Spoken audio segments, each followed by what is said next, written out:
everyone, and welcome back to the Sustainability Sisters. Hello, ever wondered why the price of your tomatoes or onions suddenly shoots up? Or maybe a construction project that has been stalled for a very long time? The answer might not be in your local market or on a policy document. It might be thousands of kilometers away, in the middle of the Pacific Ocean, where a giant climate seesaw is tilting.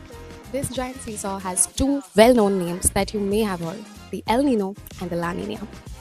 Today, we are going to demystify them, break them down into why they could be writing a multi-lakh crore amount for all of us, and most importantly, what it means for 2026. Whether you're an ESG analyst or a student or a professional working in some multi-dollar company who wants to understand the forces shaping the future, let's just dive into it. Okay, so forget complex weather charts. Imagine the Pacific Ocean is a giant seesaw. Normally, the seesaw is balanced, but sometimes it tilts. When the seesaw tilts, so the east side goes down, that's El Nino. The winds that normally push warm water towards us get weak. This warm water sloshes back to the east. For India, this typically means the monsoon, our economic lifeline, goes on a diet. It becomes weaker, leading to less rain and higher temperatures. Remember, the heat and dry spells of 2023-24, that was a classic El Nino effect. Now, what happens when the seesaw tilts the other way and the west side goes down? That's La Nina. The trade winds get supercharged, piling up more warm, moist air near us. This is like putting the Indian monsoon on steroids. It leads to heavier, often excessive rainfall. So the key takeaway is simple. El Nino often means less rain for India, and La Nina often means more rain.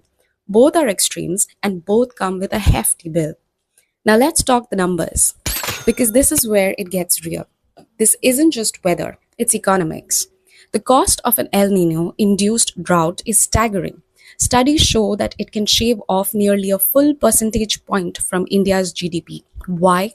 Agriculture gets hit hard, leading to lower yields. This creates food inflation, which impacts every single household. The government then spends crores on subsidies and relief, and industries that depend on water, like power generation, suffer. What's the bill for a more powerful La Nina? During the last major event from 2020 to 2023, India faced intense monsoons and cyclones. The State Bank of India estimated that economic losses from severe floods in a single season can skyrocket past 1.5 lakh crore rupees. For those of us here in Mumbai, we know this story well. Stalled local trains, waterlogged businesses, massive disruptions. This isn't just damage to be repaired. It's a huge drag on economic productivity from supply chains to daily commerce. This is a crucial insight for anyone in sustainability and business. Our national risk profile is about to pivot. Over the past year, the focus was on managing heat and water security. Now the strategic imperative is shifting to preparing for excess water and potential floods. We need to go from drought proofing to flood proofing. This forecast isn't a warning, it's a massive opportunity to be smart and proactive. For professionals like you, this is about calculating the return on resilience. For policymaker and ESG analysts, the data is clear.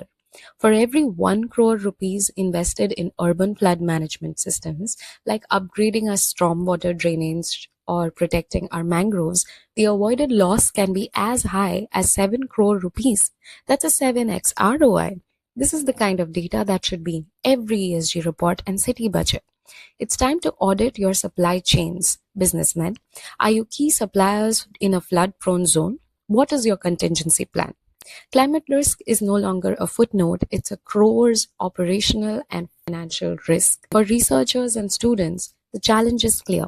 We need better hyper-local flood forecasting, nature-based solutions for our cities, and flood-resilient agricultural innovations. This is where the next breakthrough is going to be.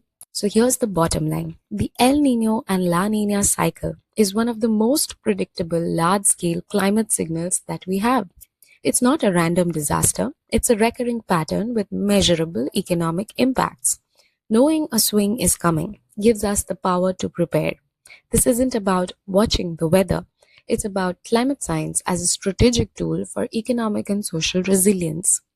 For the ESG professionals and business leaders watching, how are you factoring this predictable climate volatility in your risk models for 2026? For students and researchers, what innovative solutions are you most excited about for managing urban flooding? Drop your thoughts in the comments below. We read every single one. And if you find this breakdown useful, please like, subscribe, and share this video. It helps us create more content that empowers us all to build a more sustainable future. Thanks for watching.